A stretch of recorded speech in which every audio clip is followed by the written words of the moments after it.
What if all of humanity's fate rested in the hands of one man on a long shot mission? Well, we would call that a Hail Mary.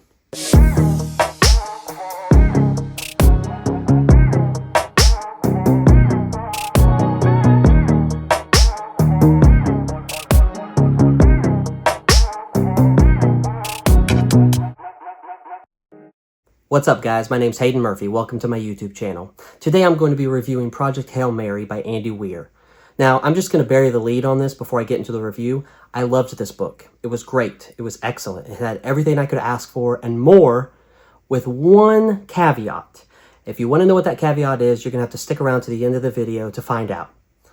Now, before I begin, I have to say, I have read The Martian. The way I read it, it's an interesting story because I actually saw the movie first. I love the movie so much, it made me actually want to go and read the book. It's not usually what happens with me. It's only happened maybe 2 or 3 times before. Usually if I've watched a movie with something and I liked it, I say, yeah, that's pretty good. I don't need to go read the book now because the story's been ruined for me.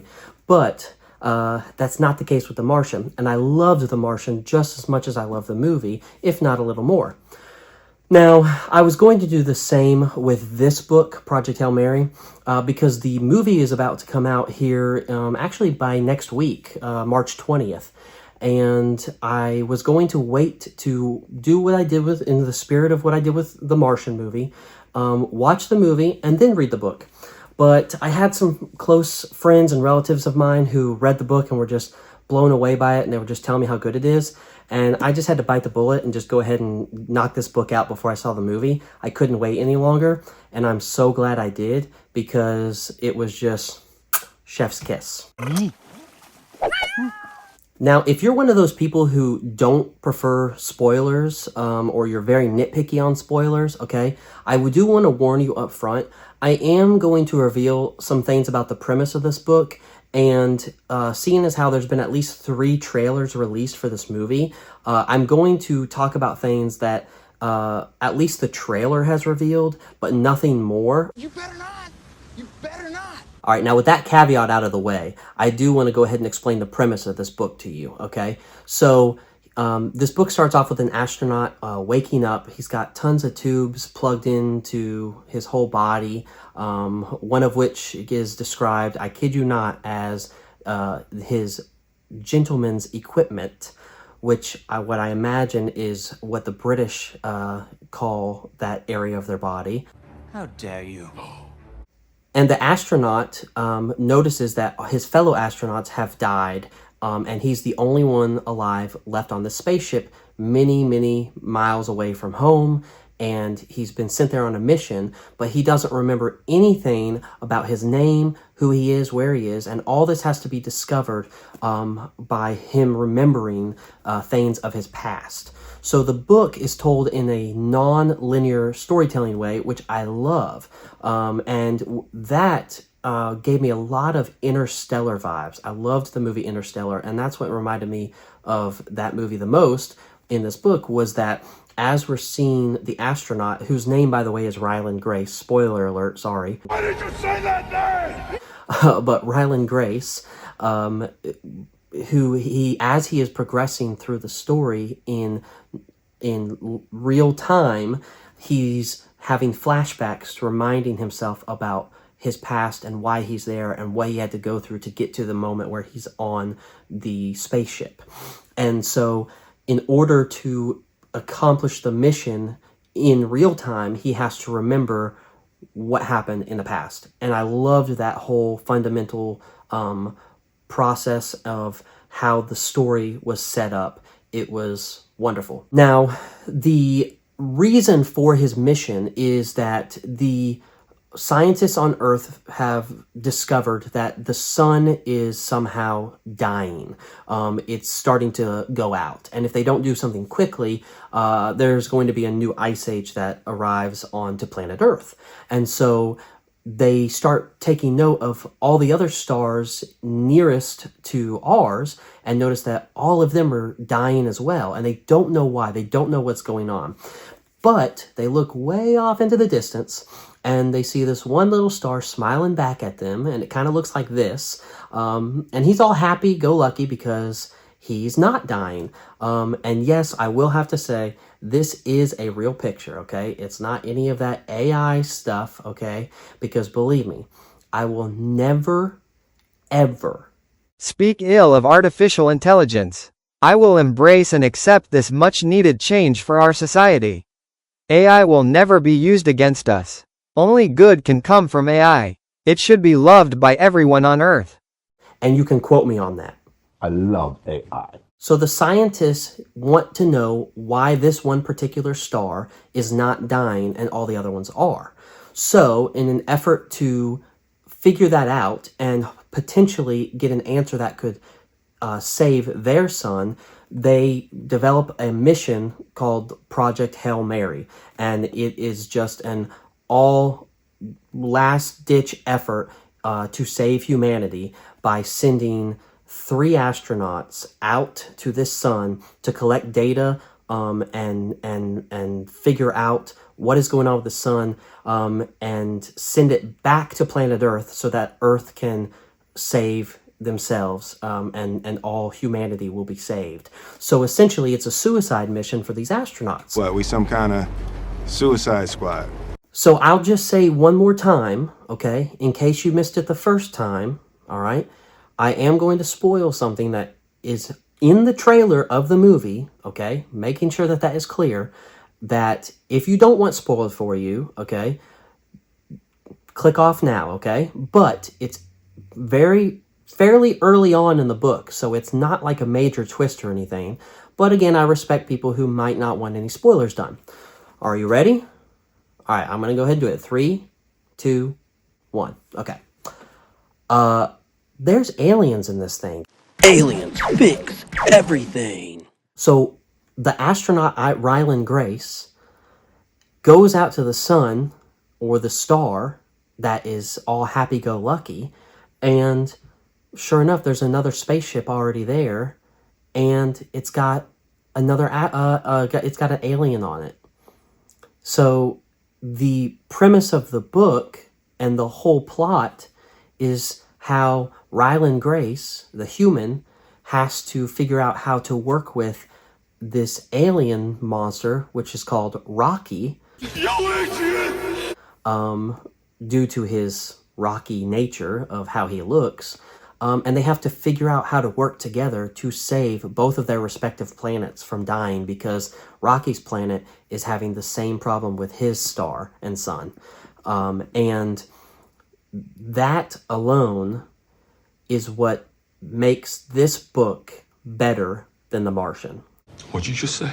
That core relationship between Ryland Grace and Rocky, of number one, trying to figure out how to communicate with each other, which I gotta be honest, if I was in his place, I would not be able to do, because that's what the story boils down to, is all of not just humanity, but Rocky's species, all is in the hands, or pinchers, I guess, for Rocky's anatomy, of Ryland Grace and Rocky. They are the only two who can save both of their respective species and planets.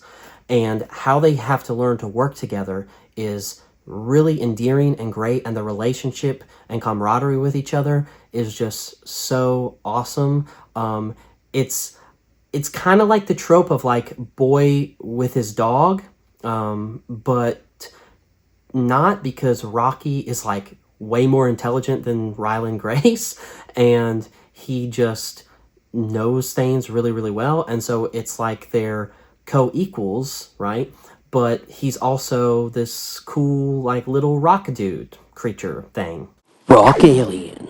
And can I just put in a side in this video about how much I love Rocky? All his little quips and his mannerisms and how he acts, it's got me even more excited for the movie. That I know he's like a couple 100 years old or whatever, and he's really smart and intelligent, but he's just a lovable creature. And they better make some like collectibles or toys or stuffed animals or aliens, I guess. I don't know what you would say with that, for this creature, because he has the potential to become the next Baby Yoda if they do it right in the movie. And can I put another aside in here on how great Ryland Grace is as a character? Because Andy Weir did such a great job writing him as the nerdy, cheesy science teacher. And that really helped when it came to all the science investigations and lab work and science discoveries that him being the one to do it, he brought that humor, he brought that charm, but he also was teaching you these scientific things, and I felt like I was getting smarter as a result of it. That really brings light to the hard sci-fi genre that this book really is. Hard sci-fi that's about doing stuff. And that's why I'm so glad that I read this book before seeing the movie, because now it's upped my excitement for the movie even more, that I can't wait to see what the visuals will be, the music, the back and forth quips between Rocky and Ryland Grace. Like, it has the potential to be even better than the book, and we'll have to wait and see, I guess. I don't know. Well, we'll see about that, won't we? I will say, I think this is only the second time I've read something that has used present tense. To my knowledge, I remember it happened in the I Am Number 4 series, and it took a little bit getting used to because my preference is third person limited, but I realized why he put it in first person. You were seeing everything through the eyes of Ryland Grace as he's experiencing it in real time. It's like you're watching a live stream as it happens. And because it is in present tense, you don't know what is going to happen. You don't know if he's going to succeed or fail or live or die. You don't know what's going to happen. And if he was writing it in first person in past tense, then we would just already know and assume, oh, well, he's okay. Everything's great. But the use of the present tense really helped enhance the story, in my opinion, which surprised me because I normally don't like that. One other thing, and this might be me being nitpicky, okay? So I just want to throw that in here. But if any of you guys know the Chekhov's gun rule, which just in layman's terms simply states, in terms of storytelling, if there is a gun that is mentioned being on a wall in a room, then by the end of that story, that gun needs to have gone off and been used in some manner. So essentially saying Chekhov's gun is whatever the storyteller introduces in the story has to have some purpose by the end of the story. Now, that doesn't mean it always has to be. I get that. But without going into spoilers, you'll know if you've read this, or maybe they'll do this in the movie, I'm not sure. I'm interested to see how they handle this. But this could just be me reading into it a little too much. But there's items that are mentioned with each of the astronauts, and I'll just say 2 of the 3 were used. And I thought it was building up to all 3 of them being used, using that Chekhov's gun principle.